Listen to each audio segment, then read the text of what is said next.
তো 2011 একটা less driven guys ZMR, not XMR, ZMR 2011 গাড়ি গাইস, বাট ফিল লাইক 2024-25 দাদা। এদিকে চলে আসো। গাড়িটা হতে পারে 2011, কিন্তু চালিয়ে ভাই এই গাড়িটা হচ্ছে আমিই নিয়ে নেবো, বিশ্বাস করো। গাড়িটা এত স্মুথ,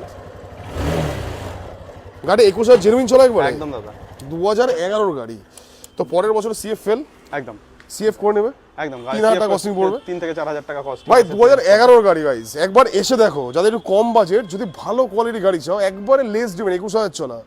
পিছনের টায়ার নতুন, সামনের টায়ারটা ক্ষয়ে গেছে, খুব একটা বেশি চলেনি, যদি মনে হয় চেঞ্জ করে নিও, আবার চলবে গাড়ি, কি বলো? একদম পিছনেরটা একদম ভালো আছে, পিছনেরটা একবারে নতুন। হ্যাঁ বলো, প্রাইস কেমন লাগবে? দেখছো কমপ্লিটলি অরিজিনাল পেন্টে আছে।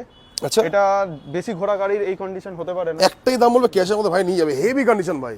যদি কম বাজেট, একবার এসে দেখে যাও, আমার কথা শুনে একবার এসে দেখে যাও, আমি নিতে পারি তোমার আগে। হ্যাঁ বলো। গাড়িটা দাদা আমাদের কাছে এটা পড়ে যাবে 22,000 টাকা।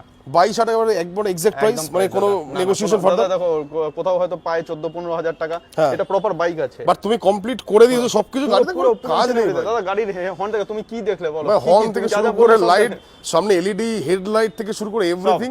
যারা জেডএমআর লাভার, কারিজমা লাভার, 22,000 টাকা নিয়ে এসো, গাড়িটা দেখো ভাই। একদম পরের বছর যদি সিএফ ফেল হলে এক্সট্রা তখন করে নিতে পারবে, বাট গাড়িটা দেখো ভাই, বেনিফিট হবে। বারবার বলছি, 1 টাকার কাজ দেখাতে পারলে আমায় কমেন্ট সেকশনে লিখো, দাদা কাজ আছে। The one only. এই গাড়ির সাথে কি দিচ্ছ? ফুল ট্যাঙ্কি পেট্রোল? দাদা ফুল ট্যাঙ্কি petrol, no helmet, the one only Moto maniac guys. নিয়ে যাও ভাই, নিয়ে যাও ভাই, দেরি করো না কিন্তু। হ্যাঁ, টাটা।